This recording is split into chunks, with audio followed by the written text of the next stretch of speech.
Welcome to the Spokane and Coeur d'Alene housing market update for October 2025. As always, this video has no gimmicks, no sales hooks, and no baseless speculation. It's just the facts about the real estate market without all the BS. I'll also tell you in this video how I would navigate the market if I were in your position as a buyer or a seller. My name is Phil Wells. I'm a real estate agent with over 6 years experience helping buyers and sellers navigate the Spokane and Coeur d'Alene real estate markets. If you want to talk to me privately about anything, maybe you've got a question or you're ready to start the home search or put your home on the market, my details will be in the description to this video. In this video, we're going to start with a national perspective by looking at mortgage rates. We'll then drill down into our local markets by taking a deep dive into Spokane and Coeur d'Alene in turn. Remember, housing data comes slowly.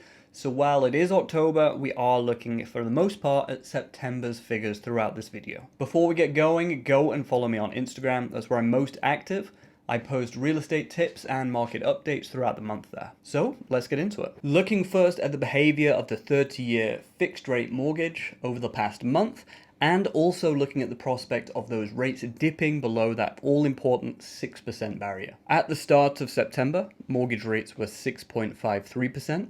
We then saw a real rundown towards 6% in September, bottoming out at 6.13%. Mortgage rates have since gone up a little bit and tracked a level to where they are today at 6.32%. Just out of curiosity, I went back to see when mortgage rates were last consistently below 6%, and we have to go back to August 2022 to see rates below 6%. So things are moving in a positive direction, and I've no doubt they'll get to below 6% here soon, but we still have some way to go. Just as a note to my fellow veterans out there, mortgage rates for your VA loans are already below 6%. So if you have the ability to buy right now and you're a veteran, use that secret weapon of the VA loan to your advantage. The Federal Reserve is holding steady following September's rate cuts, maintaining its target range at 4% to 4.25%. But a significant shift in policy does appear to be on the horizon.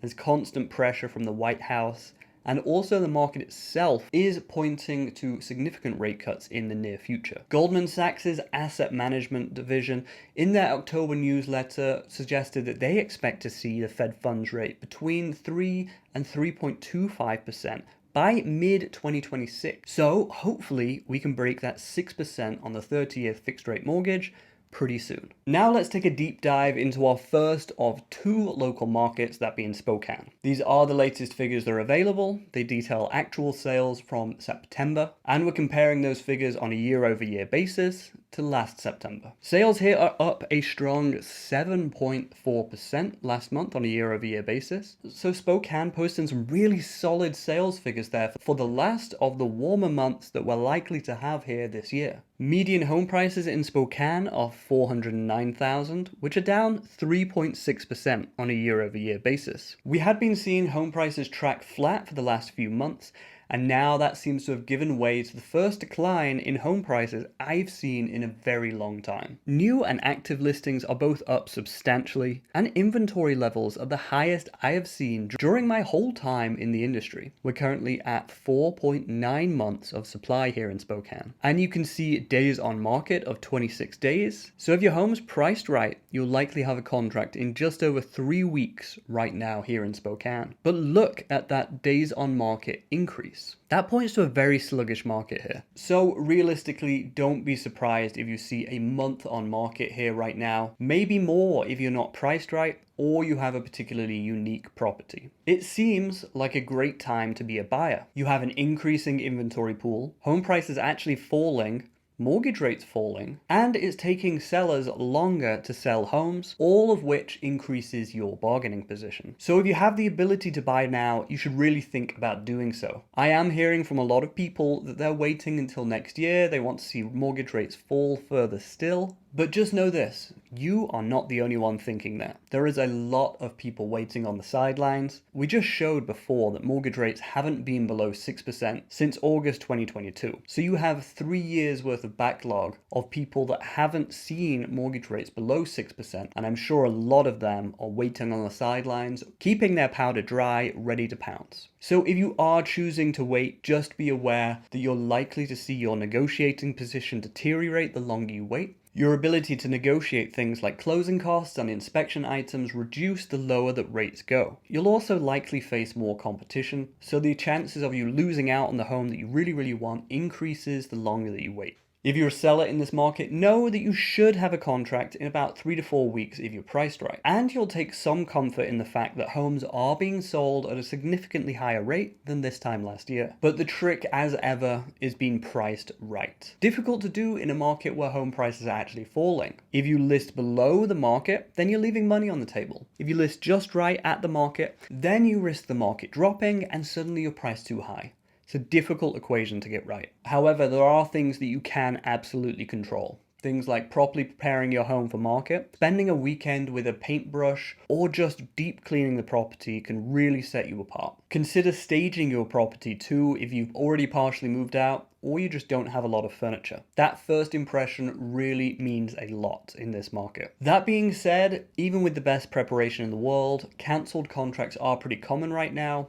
It is a difficult market to be a seller, I'll just be honest. Now, let's take a look at the Coeur d'Alene market and see what's been going on there. Remember, the Coeur d'Alene MLS encompasses a lot of North Idaho. It's not just the city of Coeur d'Alene we're talking about here. These are the latest figures that are available. They detail actual sales in September, and we're comparing those sales on a year-over-year basis to September 2024. Sales in Coeur d'Alene moved up in September a massive 11%, which is very positive news. And the overall year looks like it's shaping up to be a good one in terms of actual sales for Coeur d'Alene there. Now looking at absorption rates, also known as months of supply, we are currently at 5.83 months. And that's starting to dip as we head into the cooler months, which it tends to do. Median home prices are up 2.86% to $540,000 on a year-over-year basis here in September. That's a respectable growth rate and it's right in line with inflation, at least official inflation figures, so homes here in Coeur d'Alene are retaining their value. Median days on market for September are 70 days. So approximately just over 2 months to get a contract here in Coeur d'Alene if you're a seller. That is a long time on the market to see if your home will sell or not. From this, you should probably take away that you shouldn't leave anything to chance if you're a seller in Coeur d'Alene right now. Buyers in this market should look at substantial inventory levels, 70 days on market, and pretty stable home prices as a sign that it's quite a pleasant market to be a buyer right now. So you will likely be able to buy the home that you want to buy, but you're not going to bag a screaming deal on it. That being said,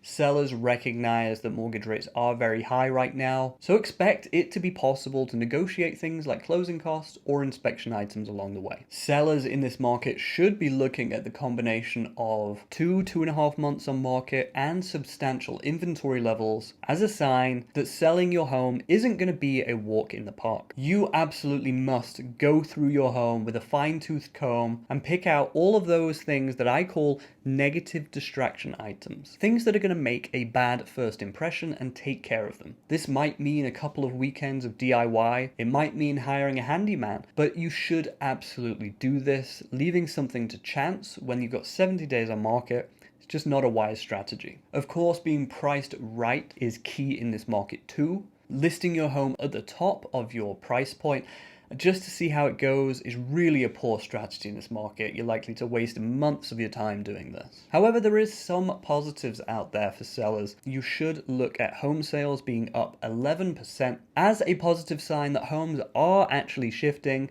but there is still a large sea of inventory out there that your home could get lost in if you don't price it right and prepare it properly. That's it for this video. If you liked the video, please let YouTube know by engaging with it.